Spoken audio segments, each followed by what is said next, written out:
Salut, bienvenue à cette nouvelle émission, bienvenue à quelques minutes d'encouragement. Je suis très contente que tu prennes de ton temps pour regarder cette émission aujourd'hui. Je suis Myriam Tapso, je suis ta motivatrice spirituelle en ligne.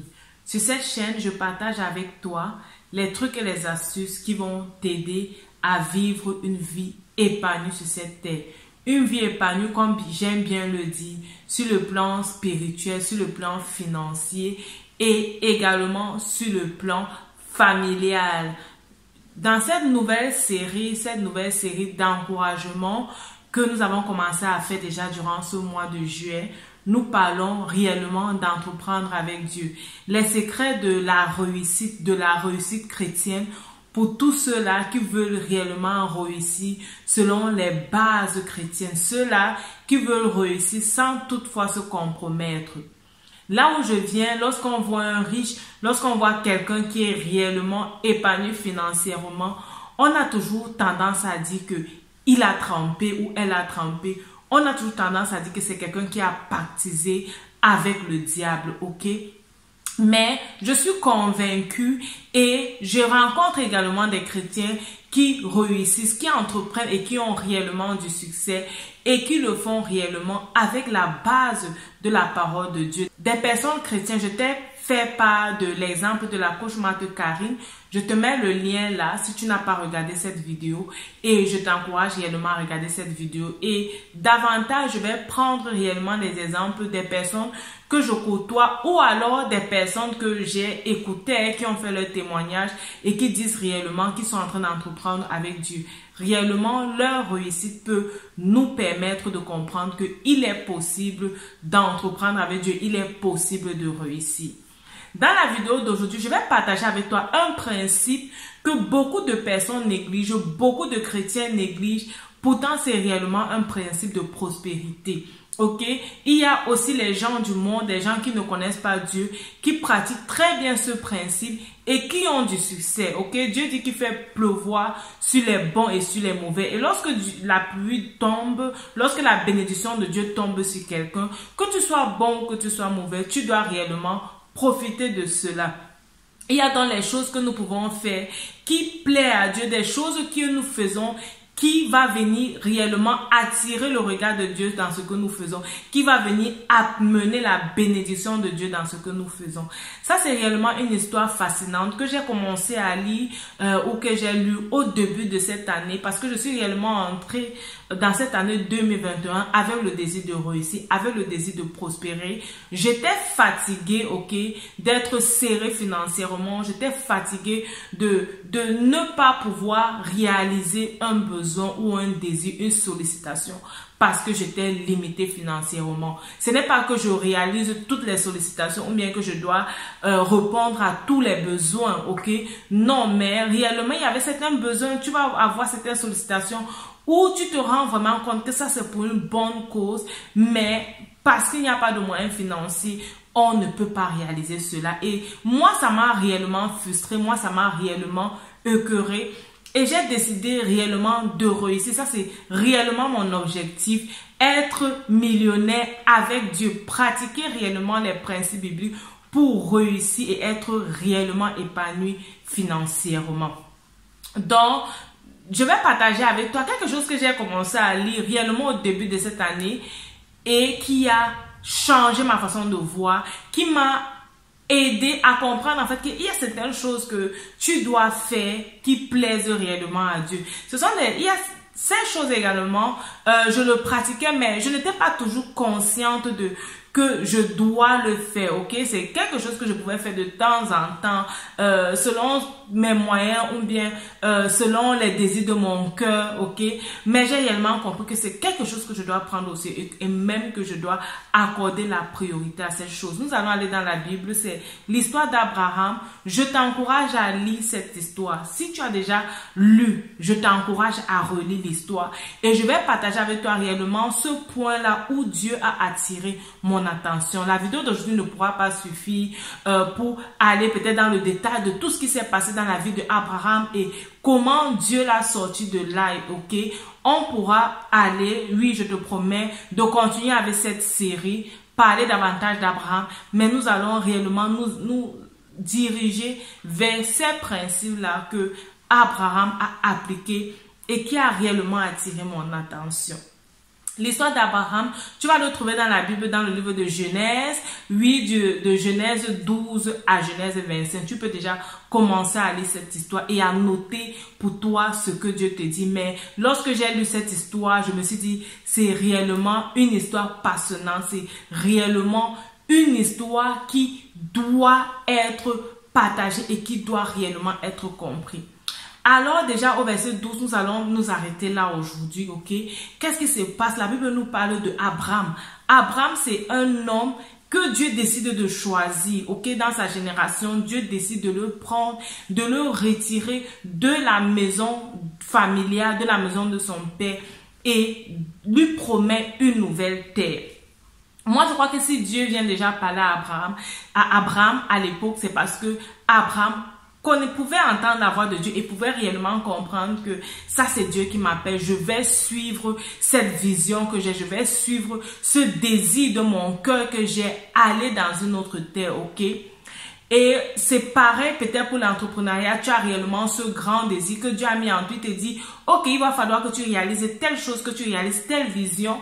Et comme Abraham, tu t'es dit que je vais suivre cette parole, cette voix que j'ai reçue dans le cœur, ce désir profond que j'ai eu de réaliser effectivement cette chose.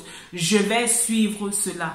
Alors Dieu a promis quoi? Abraham, Dieu lui promet une nouvelle terre.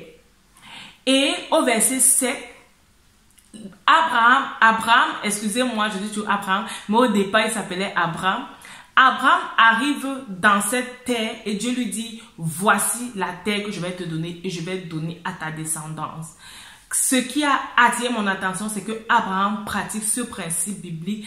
Abraham offre des dons à l'Éternel. Abraham fait un sacrifice à l'Éternel. La Bible dit quoi? Je vais regarder exactement ce que j'avais noté. Dieu confirme à Abraham que le pays lui reviendrait. Donc, c'est un pays qui était déjà habité, c'est un pays où il y avait des gens et Dieu lui dit, voici en fait cette terre que je vais te donner. Qu'est-ce que Abraham fait? Abraham bâtit à l'Éternel un autel à cet endroit. Un autel où Dieu lui a dit, je vais te donner cette terre. Abraham lui bâtit un autel. Qu'est-ce qu'Abraham fait? Abraham n'a pas encore vu la promesse de l'Éternel. Abraham n'est pas encore en possession de cette terre. Ok? Abraham, bien que n'ayant pas encore été propriétaire de cette terre, qu'est-ce qu'il fait? Il bâtit un autel à l'Éternel. Et pour lui, c'est quoi? Bâtir un autel à l'Éternel, c'était réellement une forme d'adoration avec sacrifice de ce qu'on possédait. Donc Abraham va venir prendre dans ses biens des choses qu'il avait, les choses qu'il avait pris de la terre où il venait. Il va offrir cela à l'Éternel. Ok, en signe de reconnaissance, en signe d'action de grâce.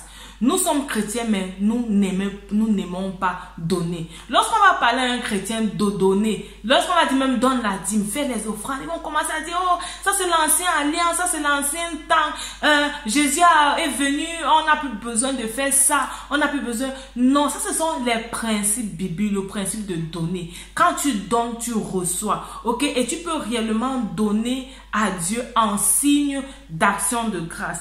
Et moi, quand je méditais cet endroit-là, vraiment, ce que je recevais dans mon cœur, c'est que parfois on reçoit même les prophéties, ok? On va venir prophétiser sur toi que tu seras un grand homme. On va venir prophétiser sur toi que tu auras beaucoup d'argent. On parlait d'argent. Mais qu'est-ce que tu fais de cela, ok? Qu'est-ce que tu fais de cette prophétie? Est-ce que tu sais cette prophétie-là en faisant une offrande à l'Éternel? En faisant un don de ce que tu as à l'Éternel. Ça, ce sont les principes et ce sont les choses que lorsque tu fais réellement, tu bénis Dieu. C'est une façon de dire déjà merci à Dieu. Tu n'attends pas la réalisation. Ok, tu n'attends pas la réalisation, mais tu dis déjà merci à Dieu pour ce qu'il te dit qu'il va faire. Ok, donc tu commences déjà, regarde par exemple un enfant à qui tu dis que oh, je vais t'acheter une chaussure et tout. La femme vient te dire merci maman, regarde. Tu vas être... Même seulement parce que l'enfant t'a dit merci, ok, tu vas te retrouver en train d'acheter cette chaussure à l'enfant. Donc ça, c'est réellement un acte que Abraham a fait. Au verset 8, on dit quoi? Abraham bâtit encore un autel et invoque le nom de l'Éternel, ok?